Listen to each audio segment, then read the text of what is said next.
Next, when we come to series connection, we create a general rule how the voltage source or how the supply voltage is divided amongst the different elements. Let me again draw the case for series circuit. Here you can see these two elements are connected in series. This is my voltage source and this is my element with impedance Z1 and this is my second element with impedance Z2, and let the current flowing in the circuit is I, and the voltage across element Z1 is V1 and that of Z2 is V2. Don't get too much bothered by the term impedance. This is defined in AC circuit but is a general term for resistance, inductance as well as capacitance.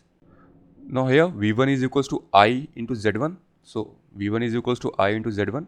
Similarly V2 is equals to I into Z2. Okay. Now this supply current is equals to V by Z equivalent, which is equals to V by Z1 plus Z2, because in case of series connection Z equivalent is Z1 plus Z2. Now put the value of I in this expression in V1. So you will get V1 is equals to V into Z1 upon Z1 plus Z2. Okay. Similarly, put the value of I in V2. You will get V2 is equals to V into Z2 upon Z1 plus Z2. Now if you take the ratio of V1 by V2, you will get Z1 by Z2. This implies Vi is proportional to Zi. So that is how voltages are divided in series connection. Okay. They are divided directly proportional to the impedance they are measured across. If you are measuring a voltage across Zi, the voltage will be Vi. Okay. Now how to generalize this rule for resistance, capacitance and inductance. Now in case of resistance, these two resistors are connected in series. This supply voltage is divided among these two resistances. Okay. So according to what we have just seen, V1 will be equal to total voltage V into R1 upon R1 plus R2. Similarly, V2 will be V into R2 divided by R1 plus R2. Okay. What about inductor? In case of inductance, V1 is equals to V into SL1 upon SL1 plus SL2. Basically, impedance of inductor is SL1 and SL2 in Laplace domain. Okay. Z1 upon Z1 plus Z2. Okay. From here we will get V into L1 by L1 plus L2, because S will get cancelled from numerator to denominator. Okay. So we get the expression V1 is equals to V into L1 upon L1 plus L2. Similarly, V2 will be V into L2 upon L1 plus L2. What about capacitor? In case of capacitance, impedance of capacitor is 1 upon SC1 and 1 upon SC2. Okay. So V1 will be total voltage V into 1 upon SC1, that is Z1, divided by 1 upon SC1 plus 1 upon SC2, that is Z1 plus Z2. Okay. Now S will get cancelled. We will get V1 is equals to V into C2 upon C1 plus C2.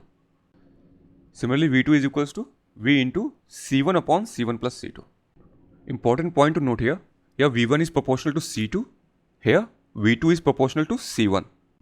So remember, the rule remains same for resistor and inductor, but they do change for the case of capacitor.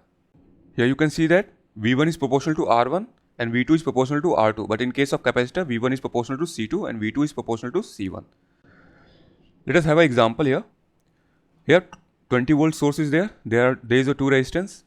One is 5 ohm and the another is 10 ohm. This 20 volt is divided among these two resistance, that is V1 and V2. So V1 will be V into R1 upon R1 plus R2. Put the values, you will get 20 into this V is the total voltage, 20 into 5, because we are calculating the voltage across this resistance. So 20 into 5 upon 5 plus 10, which will come out to be 20 divided by 3. Similarly, V2 will be 20 into 10 upon 5 plus 10, which will come out to be 20 into 2 by 3, which is 40 by 3. If you add these two, it will again come 20 volt, because that 20 volt is divided among these two resistance. Okay. If you will add them, it will again come 20 volt. Okay. Similarly, in case of capacitor, here the rule is opposite. If you want to calculate V1 is equals to V into total voltage V into C2 by C1 plus C2. Remember, we are calculating V1, then we will multiply by 6 at the numerator. That is 20 into 6 by 2 plus 6, which will come out to be 20 into 3 by 4, that will be 15 volts. Similarly, V2 is equals to total voltage V into C1 upon C1 plus C2, which is equals to be 20 into 2 divided by 2 plus 6, which will come out to be 20 into 1 by 4, which is equals to 5 volt. If you see here, if you add them, 15 plus 5, it will come out to be 20 volts, which is the total voltage, which is getting divided in between two capacitor. So this was all about the voltage division rule. Okay.